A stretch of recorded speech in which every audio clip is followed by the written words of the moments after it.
نہایتی واجب الاحترام محترم مقرر معزز سامعین حضرات اور عزیزان گرامی قدر، اللہ تعالیٰ کی حمد و ثنا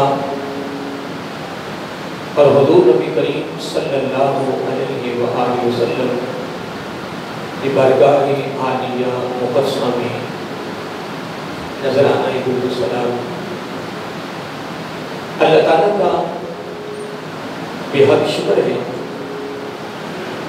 اس کی خصوصی مہربانی ہے کہ اس نے ہم سب کو اپنے پیارے محبوب علیہ السلام کی امت در پیدا فرمایا، اور خالق کائنات کا ہمارے اوپر بہت بڑا احسان ہے، اس نے اپنی توفیق اور اپنے محبوب علیہ السلام کی توسل سے ایمان جیسی عظیم الشان نعمت سے مالامال فرمایا۔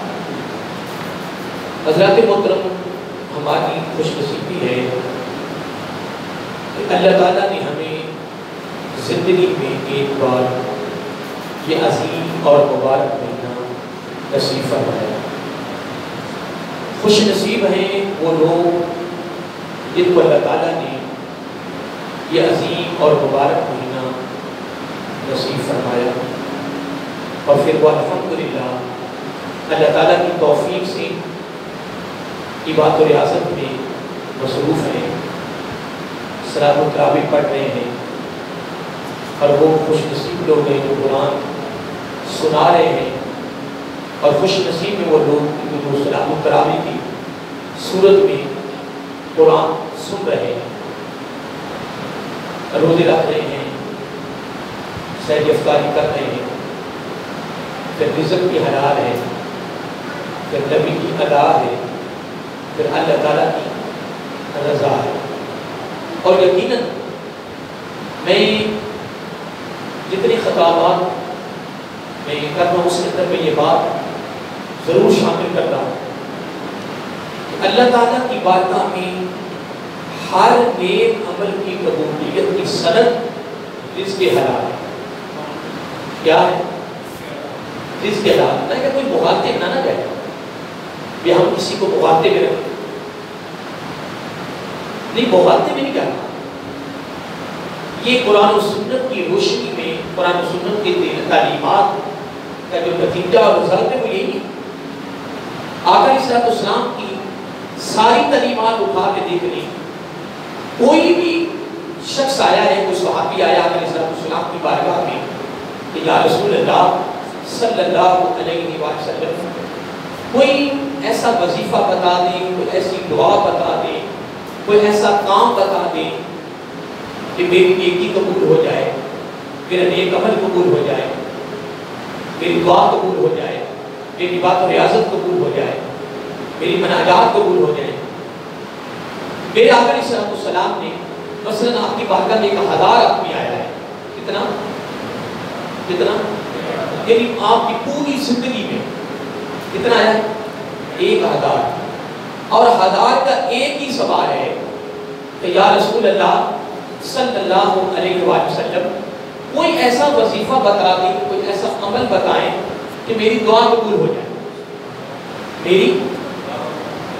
تو آقا علیہ السلام نے یہ نہیں کیا کہ ایک کو یہ وظیفہ دیا، دوسرے کو یہ وظیفہ دیا، تیسرے کو یہ وظیفہ دیا، چوتھے کو یہ وظیفہ دیا۔ میں نے آپ ماشاءاللہ اہل مطالعہ بیٹھے ہو، آپ نے بھی پڑھا ہوگا کہ آقا علیہ السلام نے الگ الگ وظائف دیے ہوں، لیکن نہیں، اگر 1000 کتنا، اگر میں ایک مثال دے رہا ہوں، اگر 1000 اگر سوال کرنے والے، پوچھنے والے، درخواست پیش کرنے والے، سوال کیا ہے کہ یا رسول اللہ صلی اللہ علیہ وسلم کوئی ایسا وظیفہ بتا دیں کہ میری دعا قبول ہو جائے، میری عبادت قبول ہو جائے۔ آقا علیہ السلام نے سب کو ایک ہی جواب دیا ہے، رزق حلال۔ کیا بولیے؟ رزق حلال۔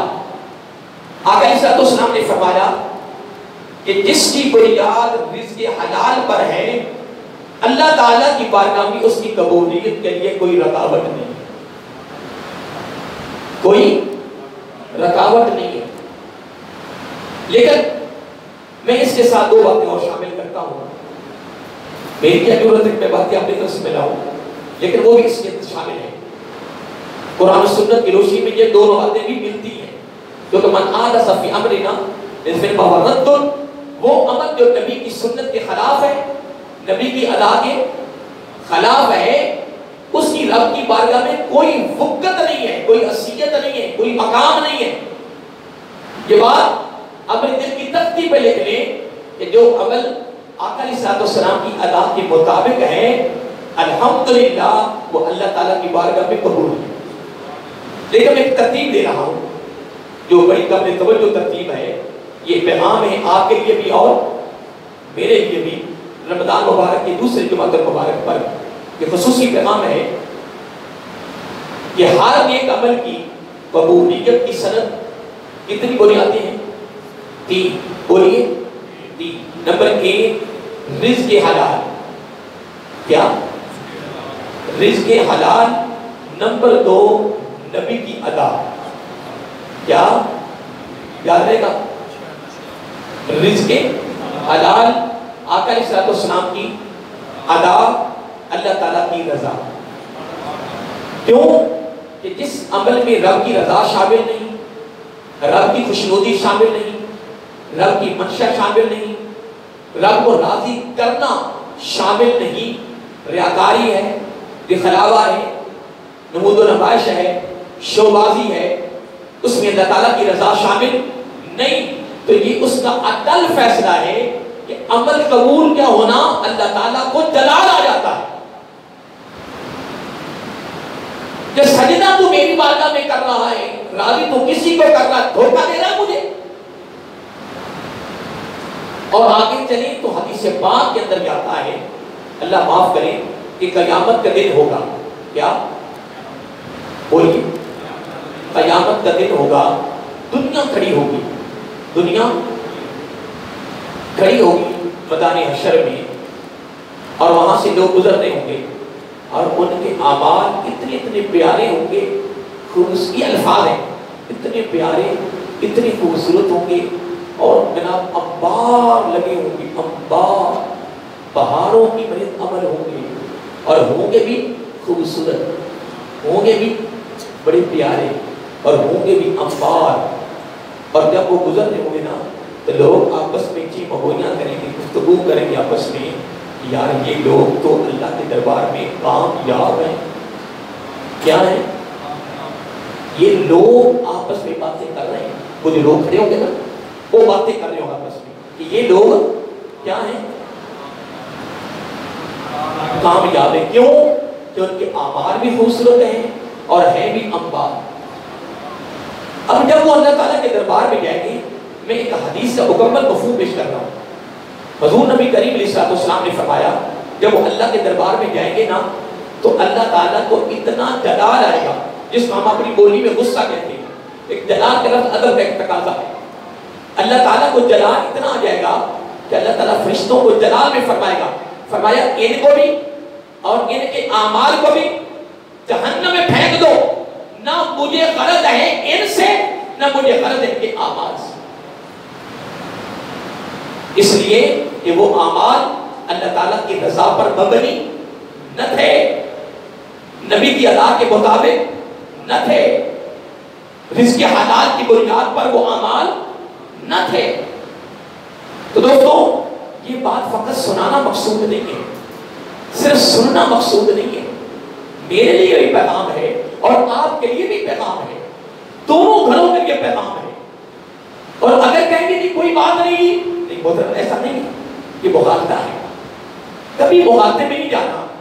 جو ہمیں قرآن و سنت کی تعلیمات میسر ہے، جو قرآن و سنت کی تعلیمات مل رہی ہے، جو ملی ہوئی ہے، جو ملتی رہے گی، یا جو قرآن و سنت میں آ گیا ہے، وہ سچ ہے، وہ برحق ہے، اسی طرح ہی ہونا ہے جو فرما دیا ہے۔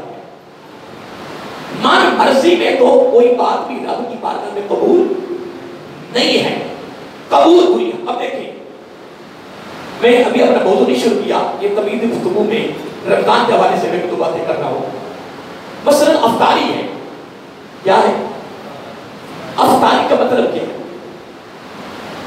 روزہ افطار کروانا, بولو بولیے, روزہ افطار کروانا. روزہ کس کا افطار کروانا؟ اگر سارے بے روز بڑے, اگر تیری افطاری میں سارے بے روز بڑے ہیں تو نے تو اس کا جتہ بڑھا دیا. ایک مرد بس سارا دن رب اللہ کے رسول کی گستاخی کرے, پھر سیام کھائے, پھر بھی گستاخی کرے, اور پھر تو اسے کھلا رہا ہے پلا رہا ہے. یہ عقلی فیصلہ ہے, ثواب کے بجائے تو گناہ گار ہے. تو ثواب کی بجائے گناہ گار ہے. افطاریاں پہ جا رہے ہیں باہر جناب, رات افطاری میں تھے, جب نماز کا وقت ہے تو نظر ہی کوئی آیا, وضو ہی. اللہ کے بندے جب تو افطاری کی مجلس میں جا رہا ہے, تو افطاری کی محفل میں جا رہا ہے, تو افطار پارٹی میں جا رہا ہے, تو اللہ کے بندے گھر سے وضو کر کے جا. یار جتنے قدم تو وضو میں چلے کے جائے گا ثواب ہی ثواب ہے, اجر ہی اجر ہے, فائدہ ہی فائدہ ہے, نفع ہی نفع ہے. اور اگر حقیقت میں دیکھا جائے تو اتنے دنیا میں اتنے جانور ذبح کرانے میں اللہ تعالیٰ کو کوئی فائدہ ہے؟ بولیے نا, اتنے بھی جانور ذبح ہوتے ہیں, کیوں ہوتے ہیں؟ قربانی کیوں بنی ہے؟ قربانی کا وجود دو معنی سے وجود میں آیا ہے. اس کی بنیاد کیا ہے؟ اس کی حکمت کیا ہے؟ اس کا راز کیا ہے؟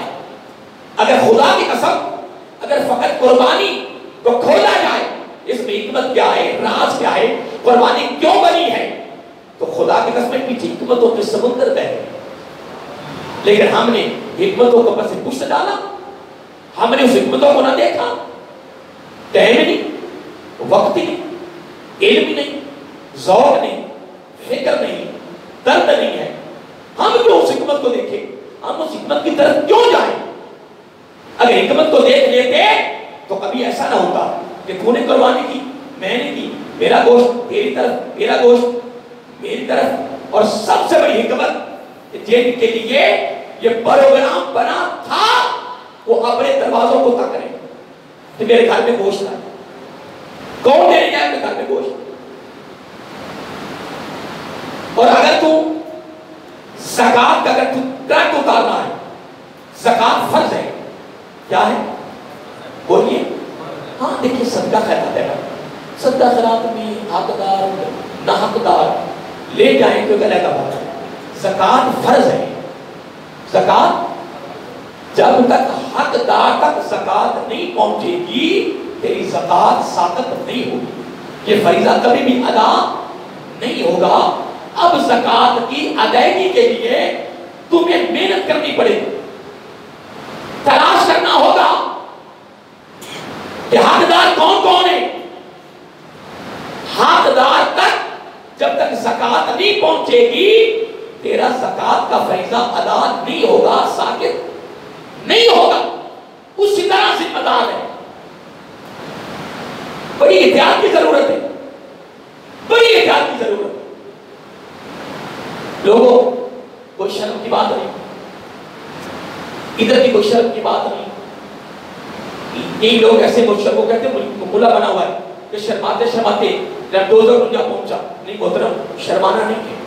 افطاری کروانی ذوق میں لگن میں کروانی ہے تو کوشش کریں تیری افطاری میں روزہ دار ہے. آئے کون ہے؟ اگر روزہ دار بھی ہو بھی غریب تو سونے پہ سواگا نہیں. افطاری میں تو تیری میرے سے میری تیرے والے غریب تو تلاش کرتے ہیں کہ ہمیں افطاری پہ بلائے. تین ایسی افطاریاں آئی ہیں کہ مقابلے میں افطاریاں کمال ہیں. دیکھ لو کہ مقابلے میں افطاریاں سے ایک یا دو کھجوریں ہیں, ایک حصہ خربوزے کا ہے, ایک کیلا رکھا ہوا ہے, ٹھیک ہے جی, اور سادہ سا پانی ہے, ٹھیک ہے جی. لیکن قربان جائیں جب ایسی افطاری میں بیٹھتے ہیں نا تو ہائی لیول کی افطاریاں بھول جاتی ہیں کہ خدا کی قسم پتہ نہیں اس بندے نے کتنے ذوق میں افطاری کروائی, کتنی لگن میں کروائی, کتنی انس میں کروائی ہے. اور ہماری افطاریاں فقط بڑوں کے لیے رہ گئی. میرے آقا علیہ السلام نے سب سے زیادہ غریبوں کی دعوتوں کو قبول کیا. کیا؟ سب سے زیادہ غریبوں کی افطاریوں کو قبول کیا. غریبوں کی افطاریوں کو. میرے پیچھے موضوع چلتا رہا ہے, بڑا خصوص موضوع بھی بول, میرا موضوع بند نہیں ہوا, وہ 3-4 دن اس پہ ہوئے ہیں, اس ابھی میرا موضوع چلے گا انشاءاللہ. بڑا خصوص موضوع تھا. اس میں ایک بڑی خاص بات میں نے بیان کی کہ آقا علیہ السلام کی بارگاہ میں امیہ, عتبہ, شیبہ, بڑے بڑے جو سردار تھے قریش کے, یا بے بات پہ غور کرنا کچھ کہنے لگا ہوں, یعنی کفار کے قریش مکہ کے جو بڑے بڑے سردار تھے نا, ہائی لیول کے, وہ سارے اس طرح بیٹھے ہوئے تھے. اور حضرت ام مکتوم رضی اللہ تعالیٰ عنہ نبی ہیں, غریب ہیں, موٹا لباس پہنا ہوا ہے, غریب ہیں, وہ آ گئے. سورۃ عباسہ 30ویں پارے میں ثبوت موجود ہے, اس کو پڑھیں, اس کا شان نزول پڑھیں, اس کا سیاق و سباق پڑھیں, اس کا پس منظر پڑھیں. یہ اتنا بڑا قرآن خدا کی قسم, ہمیں تو ابھی اس کا پتہ بھی نہیں چلا.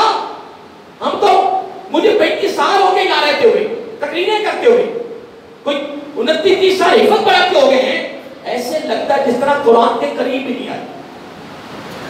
وہ والد صاحب بیٹھے ہوتے ہیں, وہ ترجمہ پڑھتے رہتے ہیں. وہ جب کوئی خاص آیت آتی ہے, وہ مکان بیٹھا تھا زور کے بعد کریں گے, یار یہ قرآن کیا ہے, ایسے لگتا تھا جس طرح میں اس آیت کو پہلی مرتبہ پڑھا. اللہ تعالیٰ نے قرآن مجید میں پتہ نہیں کیا کیا بیان کر دیا. لیکن بدبختی ہماری بد نصیبی ہے کہ ہم قرآن کے قریب نہیں آ رہے, قرآن کا پیغام نہیں دے رہے, نہ قرآن کا پیغام لے رہے ہیں, نہ اللہ نہ قوم کو دے رہے ہیں. ہم نے قرآن ہے ہواؤں میں رکھا ہے, اور کہاں کو قصوں میں رکھا ہے, تاکہ عوام بھی خوش رہے اور اندر والا بھی خوش رہے. جو اصل قرآن و سنت کی تعلیمات ہے وہ قوم تک نہ پہنچا رہے ہیں, نہ خود اپنے تک پہنچا رہے ہیں. میرے آقا علیہ السلام, ایک جملے پہ غور کرنا, آقا علیہ السلام نے جان بوجھ کے یہ کام نہیں کیا, اور کبھی قیامت کی صبح تک کی زندگی میں یہ سوچنا نہیں کہ آقا علیہ السلام کی ساتھ کے لیے کہ میرے آقا علیہ السلام وہ آگے صحابی بیٹھ گئے اور میرے آقا علیہ السلام نے ادھر کبھی توجہ نہیں کی. صرف آپ کفار مکہ کے جو سردار تھے نا, قریش کے سردار تھے, ان کی طرف توجہ رکھو, متوجہ رہے. اور آقا علیہ السلام اس لیے متوجہ رہے, ادھر غور نہ کیا کہ صحابی آ کر بیٹھے ہیں, غریب ہیں. آقا علیہ السلام کی منشا یہ تھی, تمنا یہ تھی, کیا پتا کہ یہ سارے کافری مسلمان ہو گئے. تمنا یہ تھی. اور اگر کوئی سوچے شخص کہ میرے آقا علیہ السلام کی ذات کے بارے میں کہ غریب کی طرف جان کے نہیں توجہ کی, کافر ہو جائے گا, ایمان سے خارج ہو جائے گا. میرے آقا علیہ السلام کبھی ہو سکتے ہی. صرف منشا یہ تھی کہ میرے پاس یہ سارے سردار آئے ہیں, کیا پتا تبلیغ کرنے سے, واعظ کرنے سے, بیان کرنے سے, ہدایات کرنے سے, سبق اور درس دینے سے کہ پتہ نہیں کہ دل کی کایا پلٹ جائے, دل کی بندے زمین آباد ہو جائے, ایمان کی دولت سے مالا مال ہو جائے. ایک تمنا تھی. جس طرح ہمارے پاس لوگ آتے ہیں, عیسائی کے ساتھ کھانا کیسا ہے, پینا کیسا ہے, اٹھنا بیٹھنا کیسا ہے, تاکہ ہاں شریعت کی طرف سے صرف اس نیت سے ارادہ ہے, اجازت ہے کہ اگر یہ تیرا ارادہ ہو, یہ تیرا ارادہ ہو, پختہ ارادہ ہو, کیا کہ اللہ کرے یہ میری تبلیغ پر مسلمان ہو جائے, کیا ہو جائے, اس کے علاوہ کبھی بھی اجازت نہیں. قرآن نے ہمیں دوستی کا حکم کیا ہے تو فقط مسلمان سے کیا. پڑھو قرآن کا مطالعہ کرو, نبی کی حدیث کا مطالعہ کرو. ہمیں قرآن اور حدیث کا جو سبق, جو درس, جو پیغام ہے وہ مسلمان سے ہی دوستی ہے, مسلمان سے ہی پیار ہے. اگر میں واحدہ نکالوں اس پر بڑا ٹائم کی ضرورت ہے. پھر غیروں سے دوستی پر جو دوستی ہو رہی ہے اس پر اللہ تک جو بیان کیا وہ سارا قرآن میں. رب نے ایک ایک چیز کو کھول کے بیان کیا کہ اپنوں کو چھوڑ کر غیروں سے محبت کیوں کرتے ہیں, دوستی کیوں کرتے ہیں, کس نیت سے کرتے ہیں, کس ارادے سے کرتے ہیں, کس خواہش اور آرزو کے لیے کرتے ہیں. سارا کچھ رب نے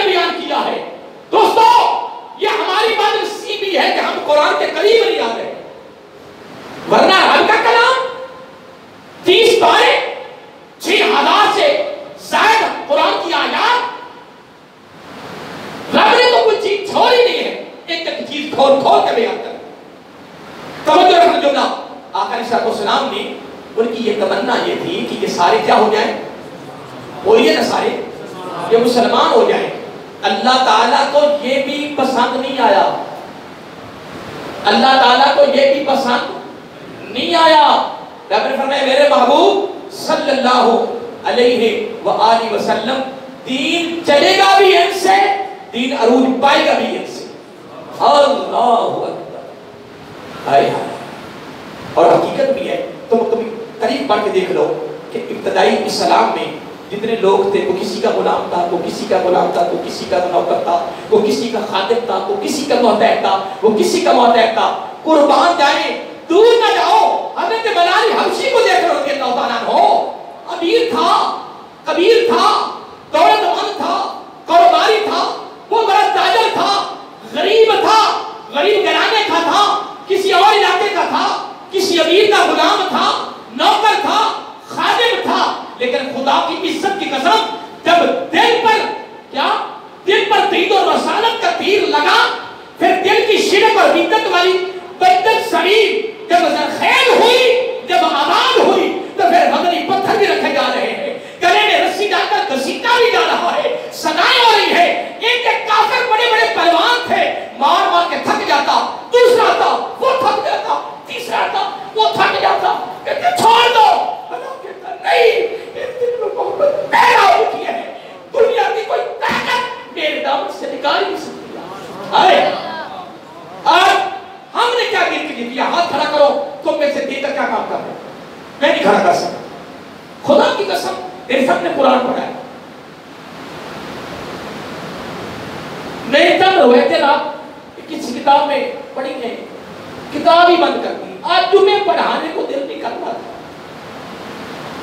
کہ یار یوسف قبر میں جانا ہے، جاتے اگر آقا علیہ السلام نے پہلا سوال کیا کہ میرے صحابہ نے تو تن من تن قربان کیا، میرے صحابہ کو گھسیٹا دیا، حتیٰ کہ انگاروں پہ لٹایا گیا، اوپر والی چمڑی جب جاتی چربی سے آگ بجھتی تھی، سوریوں پہ لٹکایا گیا، انہوں نے غزوات میں، وہ رہتے ہی غزوات میں تھے یار، کبھی پڑھ کے تو دیکھو، صحابہ کرام تو گھر میں سکون ہی نہیں تھا، کبھی یہ غزوہ، کبھی وہ غزوہ، کبھی وہ غزوہ، کبھی وہ جنگ، کبھی وہ جنگ، وہ تو رہی جنگوں میں ہیں، صرف کس لیے؟ اس کے حکم کی تعمیل، نبی کے حکم کی تعمیل، صرف قرآن و سنت، اس دین اسلام کی سربلندی کے لیے کہ دنیا کے کونے کونے میں اللہ کے رسول کا دین پھیل جائے۔ اگر گھر بیٹھے، اگر دوستو دعاؤں پر جب بات بننی ہوتی ہے تو آقا علیہ السلام سے بڑھ کے کوئی دعا کرنے والا نہ تھا، میرے آقا کی دعا سے بڑھ کے کوئی دعا قبول ہونے والی نہیں تھی۔ 70 یا 80 مختلف روایات آتی ہیں کہ آقا علیہ السلام اتنے غزوات میں بنفس نفیس خود شریک ہوئے، چیف آف کمانڈر بنے، خود کمان کی، خیمہ ترکی لگتا، خیمے بیٹھ کر مجاہدین کی خود کمان کرتے، اس طرح لڑنا ہے، اس طرح لڑنا ہے، اس طرح کرنا ہے۔ 70 یا 80 غزوات میں خود میرا کا تشریف لے گئے۔ کیوں گئے ہیں؟ کس لیے گئے ہیں؟ کیا ضرورت تھی؟ بولی محترم کیا تھی؟ آقا علیہ السلام کہ ہاں وہی نازل ہوگی، میرے محبوب صلی اللہ علیہ وآلہ وسلم چھوڑو ان کو، میرا اور تیرا دین چلنا ہی نہیں سے ہے، آئے ہے انہی سے چلنا ہے، انہی سے چلنا ہے۔ اور تیری دوستی، ہماری دوستی بھی بڑوں سے، لین دین بھی بڑوں سے، آنا جانا بھی بڑوں سے، ملاقاتیں بھی بڑوں سے، مسکراتے بھی بڑوں کے لیے۔ غریبوں کو پوچھے ہی نہ، غریبوں کی جناب کوئی پوچھ نہیں ہو رہی جناب، غریبوں کی طرف توجہ ہی نہیں ہے محترم، یہ ساری باتیں آگے ہو جانی ہے، یہ سارے کچھ ہو جانا ہے۔ میرے حضور غوث اعظم عبدالقادر جیلانی حسنی حسینی رحمۃ اللہ تعالی کیوں فرمایا علماء سے، اہل علم سے کیوں فرمایا اے علماء ان بڑوں کے دروازوں سے آنا جانا چھوڑ دو، وگرنہ تمہارا علم میلا ہو جائے گا، علم میلا ہو جائے گا۔ اور میرے امام اعظم ابو حنیفہ رحمۃ اللہ فرمایا اگر کسی اہل علم کو کسی بڑے کے دروازے پہ بیٹھے دیکھو اس سے علم نہیں لینا، نہیں لینا، نہیں لینا۔ اور امام زین العابدین رضی اللہ عنہ فرماتے ہیں کہ اگر کسی بڑے کے دروازے پہ کسی عالم دین کو دیکھو، اس کے ایمان میں شک ہے، اس کے ایمان میں شک ہے، اس کے ایمان میں شک ہے۔ آئیے محترم، ٹائم ہو جانا ہے، میں کیا بیان کر سکوں گا۔ افطاری ہے روزے دار کے لیے، اور اگر خدا کی قسم تو صدقہ خیرات بھی دے، تو زکوٰۃ بھی دے، تو افطاری بھی کروائے، تو قربانی کرے، پھر گوشت نہ، تو غریبوں کو تلاش کرے، غریبوں کے گھروں تک تو پہنچائے، اپنے ہاتھ سے خود چل کے جائے، پھر دروازہ کھٹکھٹائیں، پھر ان کو دیں، تو میرا یقین ہے کہ جب اس غریب کے بچے گوشت کھائیں گے نا، آگے میرے پاس جملے ہی نہیں ہے کہ میں کیا بیان کروں۔ وہ جملے یا قرآن سے ملیں گے، یا حدیث سے ملیں گے، یا زبان نبوت سے ملیں گے کہ وہ ثواب کتنا ہوگا، اجر کتنا ہوگا، اس کا بدلہ کتنا ہوگا، اس پر اللہ تعالیٰ راضی کتنا ہوگا۔ یہ رمضان شریف کا مہینہ ہے محترم، رمضان شریف کا مہینہ ہے، رمضان شریف کا مہینہ ہے۔ آئیے محترم، میں آپ سے مخاطب تھا، بس آپ تیاری کریں، میں بھی تیاری کرتا ہوں۔ آج 13واں روزہ ہے، کیا جب افطاری کرتے کہیں سے آتے ہیں نا واپس، تو بار ایسی لگتا ہے جس طرح روزہ رمضان آئے نہیں، اور کیا حالات یہ ہیں۔ اگر سارا ملک بھی گھنٹے ڈیڑھ گھنٹے بھی بند ہو جائے نا، پورا ملک، کارخانے، فیکٹریاں، دفاتر، سارا اسمبلیاں، سب کچھ بند ہو جائے، ایک ڈیڑھ گھنٹہ ہی جناب سارے تراویح پڑھ رہے ہیں، قرآن سن رہے ہیں، قرآن سنایا جا رہا ہے، رمضان استقبال ہو رہا ہے، رائی بردانے کے برابر بھی فرق نہیں ہے۔ آئے کوئی ہاتھ کھڑا کر کے کرے دعویٰ کا فرق آئے؟ صرف اس کو سمجھانے کی ضرورت ہے، اس کو سمجھانے کی ضرورت ہے۔ جب اس نے سمجھ جانا ہے، اس نے قبول کر لینا ہے، تو خدا کی قسم کبھی بھی دن زندگی میں گھاٹا نہیں ہے، نقصان نہیں ہے۔ جب باہر سے آتے ہیں نا تو لگتا رمضان آئے نہیں، تو جب مسجد میں قدم رکھتے ہیں نا تو جب فرض پڑھا رہے ہوتے ہیں تو یقین ہی نہیں آتا کہ میں فرض پڑھا رہا ہوں۔ اور اپنے نمازیوں کہتا ہوں اللہ کا شکر ادا کرو، رمضان شریف کا مہینہ ہو، صلاۃ التراویح ہو، پھر رب کا گھر ہو، پھر رب کے دربار میں تو کھڑا ہو کے تو قرآن سن رہا ہے۔ سنانے والے کتنے خوش نصیب ہیں، سننے والے کتنے خوش نصیب ہیں۔ زندگی تو سب کی گزر جاری ہے نا، زندگی تو گزر رہی ہے نا، 13 روزوں کی صلاۃ التراویح گزر گئی نا، گزر گئی ہے بڑی تیزی سے، وقت گزر جا رہا ہے، لیکن تو کوئی فنکار نہیں بن گیا، تو کما کما کے مر جا۔ لیکن دوستو تجھے چادریں 2 ملنی ہے، تقسیم پیچھے ہونی ہے، تقسیم پیچھے لگ جانی ہے، پیچھے جو قول اور سادہ چیزوں پر یہ کرنا ہے نا وہ سب کو پتا ہے، سب ریاکاری دکھلاوے میں ہو رہا ہے۔ قاری صاحب میں اپنے بجا کا ختم کیسا نبھایا ہے، کمال نہیں، مگر بس آئی بیڑا غرق ہویا پہ، آئی ایش و بادی ہوئی نا، کمال نہیں، بیڑا غرق تو ہو گیا تیرا، تو نے رب کے رضا کے لیے ختم نبھایا، تو نے ریاکاری کرنا ہے کہ رشتہ دار خوش ہو جائے، دنیا خوش ہو جائے، بیڑا غرق کر دیا، سارا پیسے ضائع کر دیا۔ میری بات نہیں ہے، یہ قرآن کی بات ہے، یہ حدیث کی بات ہے۔ الذین ھم یراؤون، میں نے ابھی حدیث بیان کی ہے، اللہ تعالیٰ فرمایا یہ بھی کبھی ان کے اعمال کو بھی جہنم میں پھینک دو، نہ مجھے غرض ان سے ہے، نہ مجھے غرض ان کے اعمال سے ہے۔ نیکی کرتا تھا، سجدہ کرتا تھا، روزہ رکھتا تھا، افطاری کرواتا تھا، اور ریاکاری کر لوگوں کو دکھلانا خود لوگوں کو کرتا تھا اور مجھے دھوکہ دے رہا تھا۔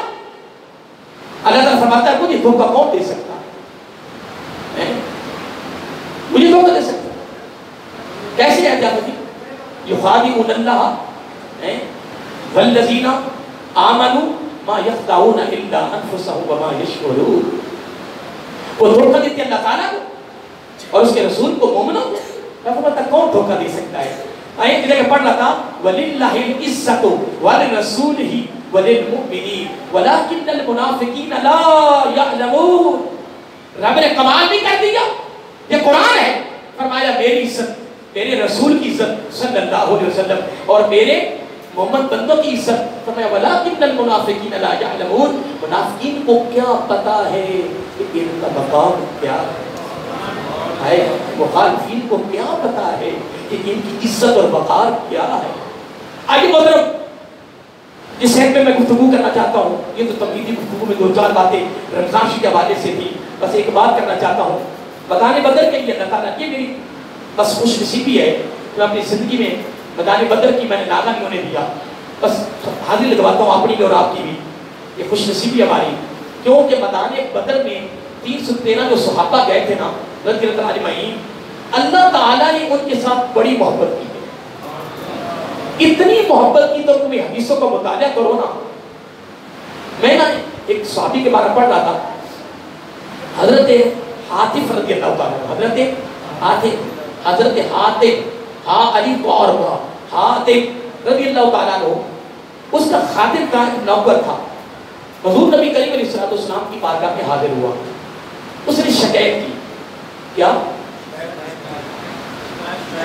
تو شکایت تعریف ہوتی ہے، بولو نا، شکایت تعریف نہیں ہوتی، شکایت شکایت ہی ہوتی ہے، اور شکایت کرنے کے بعد پتہ وہ کیا کہتا ہے؟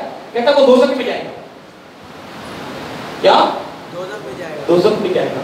آقا علیہ السلام نے فرمایا والذی نفس بیدی، مجھے اللہ تعالیٰ کی عزت کی قسم جس کے قدرت میں میری جان ہے، تو جھوٹا ہے، دوزخ سے وہ بری ہے، وہ جنت میں جائے گا، اس لیے کہ وہ 1400 صحابہ حدیبیہ میں والوں میں شامل ہوئے، کیونکہ میرے آقا علیہ السلام نے گارنٹی دی ہے کہ بدری اور حدیبیہ والے، کیا؟ حدیبیہ والے اور بدر والے، ان دونوں کو میرے رب نے گارنٹی دی ہے، میرے رب نے ضمانت دی ہے، فرمایا میرے محبوب صلی اللہ علیہ وآلہ وسلم تیرے بدری صحابہ، تیرے حدیبیہ والے صحابہ، میں ان پہ راضی، میں ان پہ راضی، میں ان پہ راضی، میں نے ان پر جنت واجب کر دی، میں نے ان پہ جنت واجب کر دی ہے، قد وفت، میں نے بخشش کر دی ہے، تما شئتم، یہ حدیث کا لفظ ہے کہ اے میرے محبوب صلی اللہ علیہ وسلم اعملوا ما شئتم، آج کے بعد جو جی چاہیں کریں، جملے کو سنو، جو جی چاہیں کریں، کیا مطلب؟ کچھ بھی نہ کریں، یہ بات تو ریاضت چھوڑ دیں، کوئی کام نہ کرے، فارغ رہیں، میں نے پھر بھی جنتی کر دیا، جنت پھر بھی واجب ہے، میں نے بخش دیا ہے، میں نے بخش دیا، میں نے بخش دیا ہے، بڑا مقام۔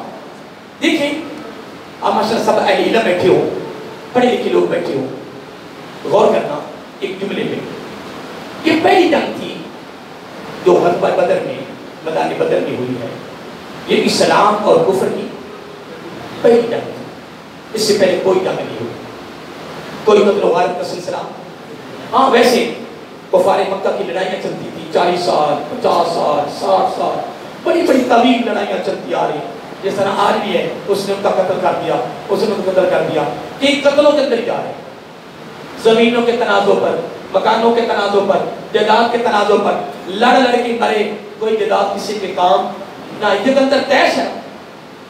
پھر پاکستان میں گرم مثالیں اتنے نکلے، وہ کھا کھا کے نا ایک کو ایوے کہ میں کہتا کوئی پتر مانے گال نہیں کھولی، انشاءاللہ آن قریب تجھے تختے پہ لٹانا ہے، پھر تیرے کان کے ساتھ لب لگا کے پوچھا جانا ہے بابا جی آج بتاؤ تو شے کی ہے، آج بتا کہاں جلال گئے، کہاں غصے گئے، کہاں تکبر گئے، کہاں غرور گئے، نہیں خدا کی عزت کی قسم، میں نے جہاں تک قرآن سنت کا مطالعہ کیا ہے، تو جتنی پرواز پہ چلا جا، اللہ تعالیٰ کو فقط ایک ہی عمل پسند ہے، عاجزی، انکساری، پیار، انس، چہرے کی مسکرات، خدمت، خیر خواہی، معاون، شانہ بشانہ چلنا، اللہ تعالیٰ کو اس سے بڑا رب کی بارگاہ میں عمل ہی کوئی معلوم، یاد رہے گا انشاءاللہ۔ فرعون کی لاش آج بھی مصر کے گھر میں پڑی ہے، فرعون کی لاش مصر کے عجائب گھر میں آج بھی پڑی ہے۔ فرعون ایسی بلا تھی کہ اس کے چہرے کو دیکھ کے لوگوں کو ڈر لگتا، عجیب تھا، عجیب۔ موسیٰ علیہ السلام رب کا نبی کو کہتا ہے مولا میں اس کے پاس تبلیغ کے لیے نہیں جاؤں، رب کہ کیوں؟ موسیٰ رب کا نبی کہہ رہا ہے نبی نہیں کرنا، فرعون تباہ ہو جائے، اگر نبی کہہ دیتا نا فرعون تباہ ہو جائے، تباہ ہو جانا، ولی کے منہ سے نکل جائے ہو جا تو رب کر دے، تو پھر نبی کا مقام کتنا ہوگا؟ اگر ولی کے منہ سے نکل جائے ہو جا تو نبی کا مقام کیا ہوگا؟ ہاں، یہ قوموں میں مسلک ہوتی ہے، حکمت ہوتی ہے،